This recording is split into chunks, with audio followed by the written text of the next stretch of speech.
Shalom teman-teman semuanya. Hari ini aku mau kasih sebuah kesaksian yang aku dengar yang sangat memberkatiku, yang aku percaya juga akan sangat memberkati dan juga menguatkan imanmu hari ini. Ini adalah kisah nyata dari seorang wanita yang lahir di Korea, namanya adalah Stephanie Fest. Stephanie ini mamahnya adalah seorang Korea, sedangkan papanya adalah seorang bule, seorang dari Amerika. Jadi dia adalah keturunan blasteran. Tapi setelah dia lahir, papahnya ini meninggalkan Stephanie dan juga mamanya. Dia kembali ke negaranya. Dan Stephanie dan mamanya ya mereka berjuang hanya berdua. Tapi kita semua yang mungkin belum tahu bahwa di Korea zaman tersebut itu rasismenya sangat tinggi. Orang Korea itu sukanya orang Korea asli, 100% pure blood Korea. Kalau misalnya yang half blood, misalnya seperti Stephanie, 50% Korea, 50% lagi dari negara lain, maka mereka itu suka mengejek, menyindir dengan sebutan Tuki. Jadi itu kata ejekan atau makian mereka untuk orang-orang yang half blood. Jadi banyak tekanan dari masyarakat kepada Stephanie dan juga kepada mamanya. Nah di tengah tekanan dari masyarakat ini, mamanya akhirnya sudah gak kuat lagi. Sehingga mamanya ini berencana pengen buang Stephanie. Padahal Stephanie masih umur 4 tahun doang. Sehingga cerita, Stephanie dimasukkan ke dalam sebuah kereta. Dan mamanya bilang, Stephanie, ya kamu ikutin aja kereta ini. Nanti kalau udah sampai, kamu turun, nanti akan ada om kamu jemput di stasiun. Tapi mama gak bisa ikut. Stephanie yang masih kecil, dia gak ngerti apa-apa, ya udah diikutin aja. Ya naik kereta, dia turun, dia tunggu sampai stasiun tutup.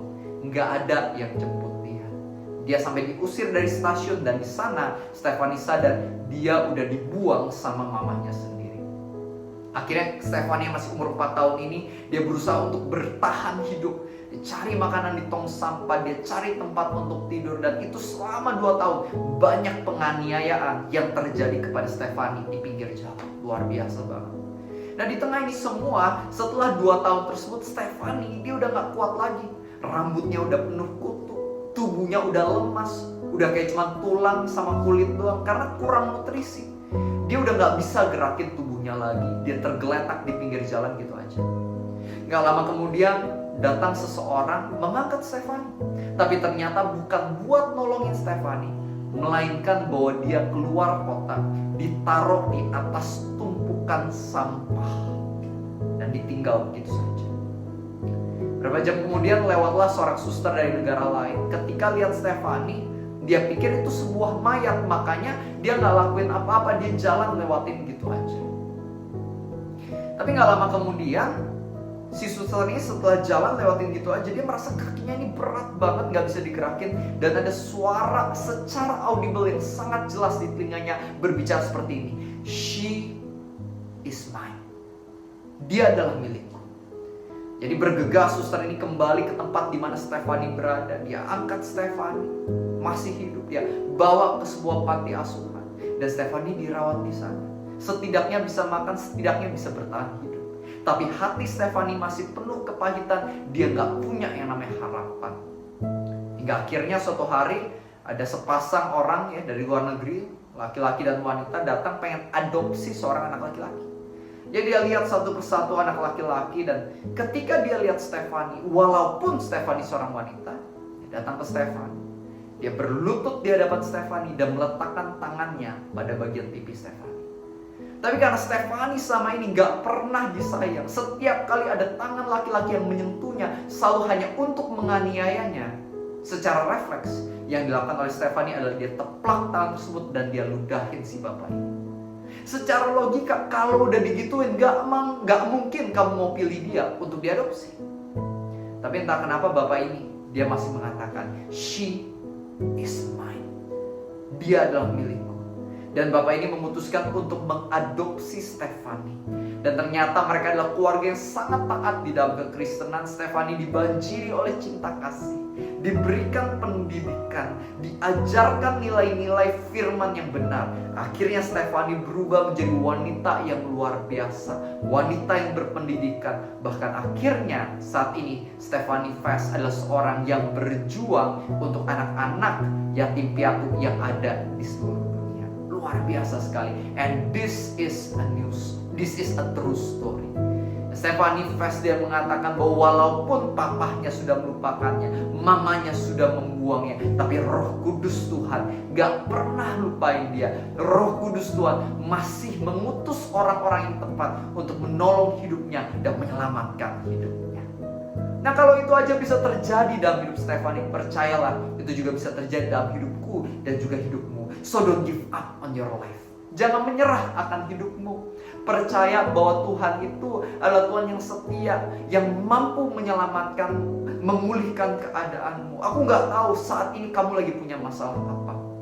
Mungkin ada berapa di antara kita yang saat ini keluarganya lagi kacau berantakan. Kita merasa udah gak ada harapan. Atau mungkin kita baru aja diselingkuhin, diputusin sama pacar kita, mungkin rasanya sakit sekali. Atau mungkin kita lagi ada krisis ekonomi, gak tahu gimana cara bayar hutang, masalah di pekerjaan yang rasanya masalahnya terlalu besar dan terlalu berat. Tapi hari ini aku pengen ingetin pada kamu, you are not alone, you are never alone. Roh Kudus Tuhan mau mengatakan kepada kamu bahwa I love you and I want to save you. Percaya sama Tuhan. Teman-teman, hari ini cobalah datang kembali kepada Tuhan. Ketahuilah bahwa dia belum menyerah akan hidup. Dia punya rencana yang indah, masa depan yang penuh harapan buat kamu. Maka itu lanjutin perjalanannya. Aku keingat sama perkataan dari Kejadian 32 ayat 1 di mana dikatakan Yakub melanjutkan perjalanan dan dia ketemu sama malaikat Tuhan. Seandainya Yakub berhenti di tengah jalan, dia gak ketemu malaikat Tuhan. Tapi karena dia lanjutin perjalanannya, dia ketemu di sana. Sama dengan kita. Don't give up. It's too soon to quit. Tetap berjalan. Jangan cabut nyawamu. Jangan berhenti di tengah jalan merasa semua sia-sia. Tapi keep doing your best. Tetap ikuti arahan Tuhan. Taat aja, lakukan apa yang benar. Dan kamu akan lihat tepat pada waktunya pertolongan dan keajaiban Tuhan sungguh akan dinyatakan. God loves you very very much. Itulah pesan yang Tuhan titipin di hatiku hari ini buat kamu. Tuhan sayang sama kamu. Amin. Izinin aku buat berdoa sebentar buat kamu. Aku percaya ada penguatan dari Tuhan bagi setiap dari kita hari ini. Let's pray together. Tuhan Yesus, aku mau berdoa bagi temanku ini.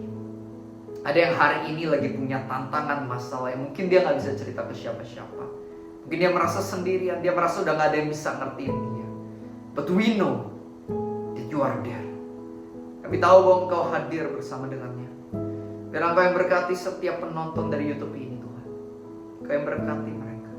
Supaya hati mereka pun bisa mengenal Tuhan sungguh-sungguh. Engkau yang bangkitkan iman mereka. Supaya mereka gak percaya sama tipuan iblis. Mereka percaya sama firman Tuhan. Janji Tuhan. Percaya Kau yang akan bukakan jalan bagi setiap dari kami. Kaulah Tuhan yang berspesialisasi buka jalan di mana tadinya udah gak ada jalan. Kami percaya Engkau adalah Tuhan yang udah menebus dosa kami di atas kayu salib itu. Maka itu kami percaya hari ini apapun masalah kami pun Kau yang mampu untuk mengatasinya. Bantu kami Tuhan, arahkan kami, ingatkan kami. All of us we need you. Aku berdoa Tuhan, biarlah Engkau yang berikan pertolongan tepat pada waktunya dan cara yang terbaik. Biarlah di tengah proses ini kami bisa belajar sesuatu yang baru dan semakin mengenal pribadi dan kasih-Mu. Kami percaya segala sesuatu yang Tuhan izinkan gak pernah terbuang sia-sia. Melainkan segala sesuatu yang Tuhan bisa pakai untuk kebaikan kita dan kemuliaan nama-Mu. Thank you Lord Jesus. Kau sangat luar biasa, Kau sangat indah. Dan lagi-lagi kamu declare Jesus Christ, you are always more than enough. Di dalam nama Tuhan Yesus, semua yang percaya, kita sama-sama katakan Amin. Teman-teman, ikutilah renungan setiap hari. Kalau bisa setiap pagi, aku upload setiap jam 6 pagi. Kalau bisa ikut renungan YouTube, aku upload tiap hari. Supaya setiap dari kita bisa dikuatkan imannya. Aku butuh firman, kamu juga butuh firman. Maka itu jangan lupa subscribe, tekan tombol loncengnya, like, share, komen. Itu benar-benar bisa support channel ini. Karena aku benar rindu bagaimana channel YouTube ini, renungannya yang ada dalamnya bisa dipakai Tuhan luar biasa. To be a blessing for many people. Maka itu yuk kita support sama-sama. Aku percaya pasti bisa berkati. Dan kalau misalnya teman-teman mungkin tertarik buat baca buku aku, kalian juga bisa dapatkan di Shopee, Tokopedia, atau hubungi nomor WhatsApp yang ada di dalam kolom di bawah sini. Aku percaya setiap buku rohaninya juga bisa berkati dan bisa menjadi gift yang baik juga buat teman-teman kamu yang ada di sekitarmu. Ada bersama Tuhan dalam badai, ada keintiman dengan Tuhan, jujur sama Tuhan, dan lain-lain. I believe it will bless your life. Oke, itu aja buat video kali ini. God bless you and see you tomorrow.